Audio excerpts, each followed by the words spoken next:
My name is Serena Cole, and 24 hours ago, I was physically dismissed from a high-end luxury boutique by a manager who judged my net worth by the cost of my athletic wear. He assumed I was a nuisance. He did not realize I was a principal investor. Today, I walked back into that same boutique, still in my gym clothes, not as a customer, but as the owner of the entire commercial building that housed his store. I did not ask for an apology. I simply handed him a new lease agreement with a non-negotiable clause, the immediate termination of the current management or full eviction within 60 days. My professional life is built entirely on aggressive acquisition and strategic real estate repositioning. I am the founder and lead investor of Cole Commercial Acquisitions, a firm specializing in highly volatile, high-value properties, specifically commercial buildings with unstable lease profiles or distressed owners seeking immediate liquidity.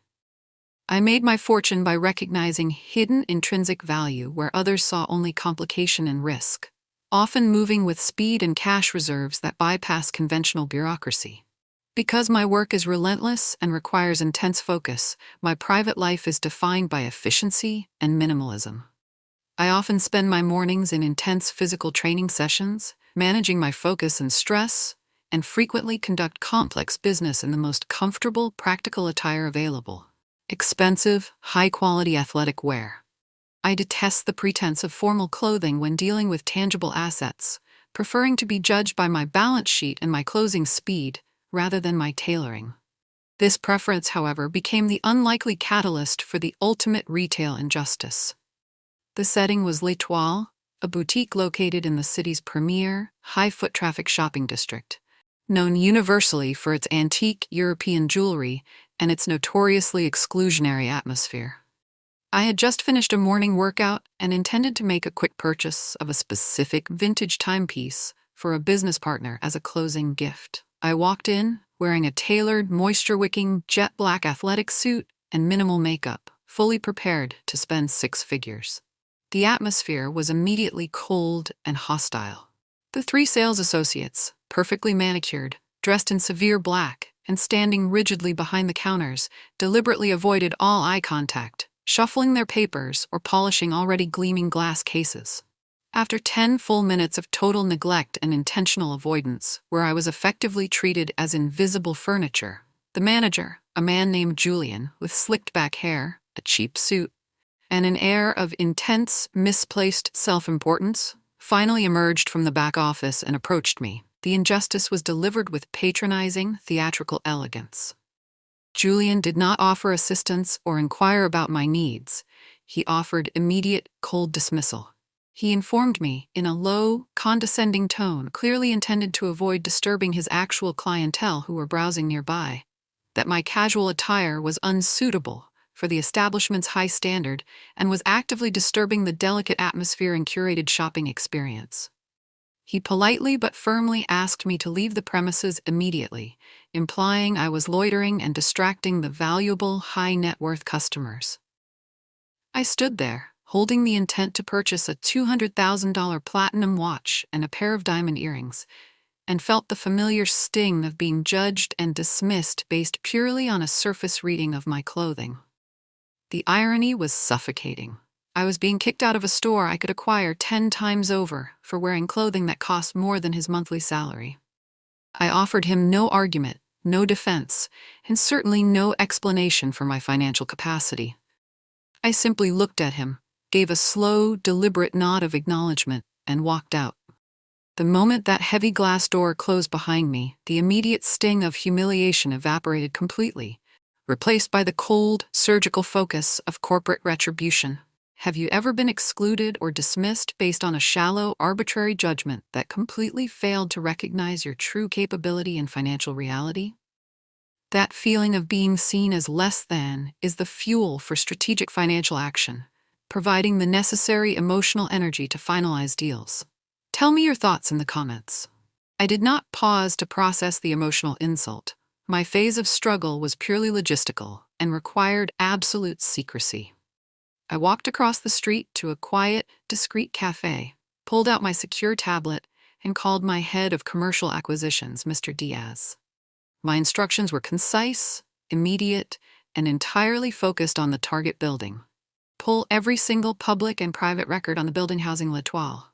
The full property profile, the existing debt structure, the title holder, and most importantly, the lease terms for the first floor retail space. Don't forget to subscribe to this channel. Turn on bell notification to stay updated for more revenge stories. I did not mention the manager or the humiliation. I spoke only in terms of a sudden, high-yield, distressed opportunity. Within 2 hours, Diaz called back with the necessary intelligence.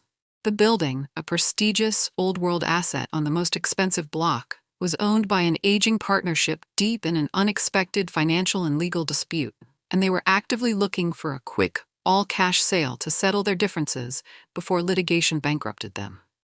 Crucially, L'Etoile's long-term heritage lease was due for a critical renewal negotiation that very week, meaning they had no long-term security and zero leverage against a new landlord. The confluence of a motivated, desperate seller and an unstable tenant lease profile was the exact financial vulnerability my firm existed to exploit and execute against. The discovery was the turning point that cemented my plan. I realized I didn't just have an opportunity for petty revenge. I had a legitimate strategic opening to acquire a trophy asset at a highly favorable price, simply because the current tenant had angered the right person at the optimal moment. I instructed Diaz to prepare a fully non-contingent, non-recourse, all-cash offer exceeding the current public asking price by 20%, a sum the current owners could not refuse. I want the deed signed, sealed, and legally transferred by the time the city offices open tomorrow morning, I stated. I want the closing handled entirely through an anonymous Delaware holding company, and the deal must be legally binding before Julian Croft even sits down for his scheduled lease renewal meeting tomorrow afternoon. Poetic justice requires speed, extreme financial precision, and the capital firepower to bypass all conventional bureaucracy and competition. My specialized acquisition lawyers worked through the entire night, coordinating international fund transfers, navigating complex title searches, and drafting the final purchase documents with surgical haste, leveraging every resource my multinational firm commanded to finalize the transaction before sunrise. The plan moved into systematic execution with terrifying speed. By 9 a.m. the next morning, I received the official digital confirmation. The funds were transferred, the deeds were signed and recorded, and Cole Commercial Acquisitions was the sole, legal, and undisputed owner of the prestigious retail building. The final, most satisfying stage of the plan involved drawing up a new lease agreement. I instructed my legal team to draft a hyper-specific addendum to the L'Etoile operating lease. The terms were deliberately aggressive and targeted.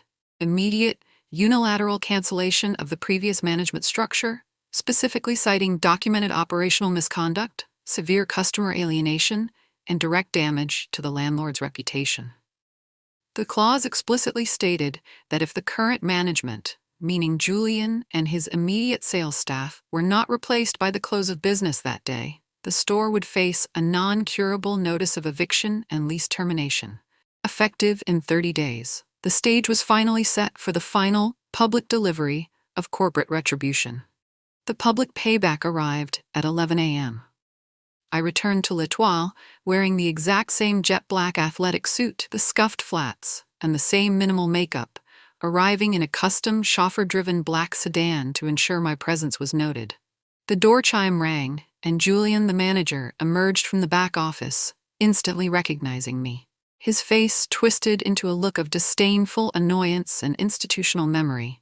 "I told you yesterday, madam, your attire is not suitable and you are trespassing. Your presence is not," he began, already moving to physically block the entrance. I did not interrupt him. I simply extended my hand and presented 2 laminated official documents, a copy of the recorded deed showing the building's new ownership under my firm, and a personalized letter from Cole Commercial Acquisitions addressed directly to him, the operating manager. He took them with a sneer, but the moment his eyes registered the official letterhead, the letterhead of the company that now owned his ceiling and floor and controlled his tenancy, the color drained completely from his face. His hands began to tremble visibly as he was forced to read the new lease addendum. He read the clause twice. Immediate, non-negotiable management replacement due to gross operational failure and customer mismanagement, or total eviction.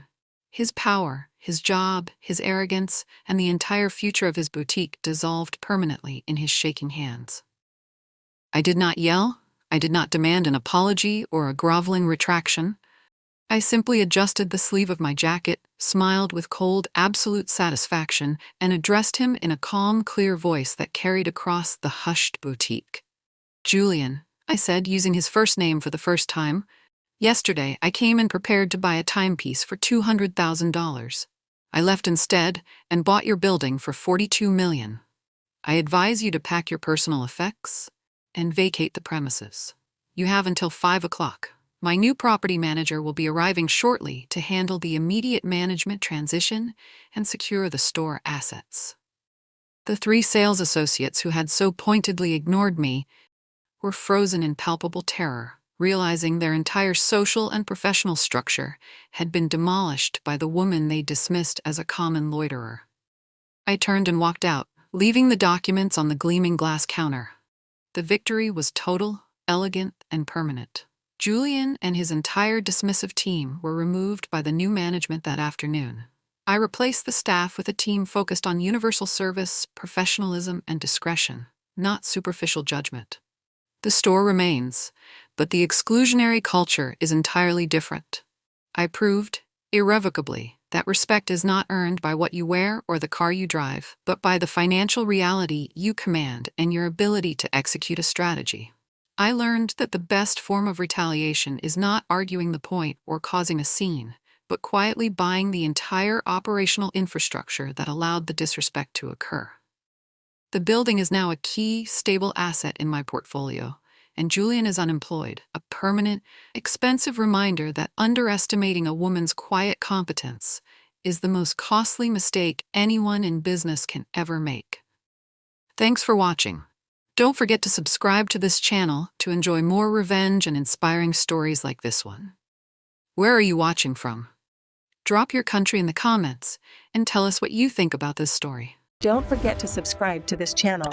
Turn on bell notification to stay updated for more revenge stories.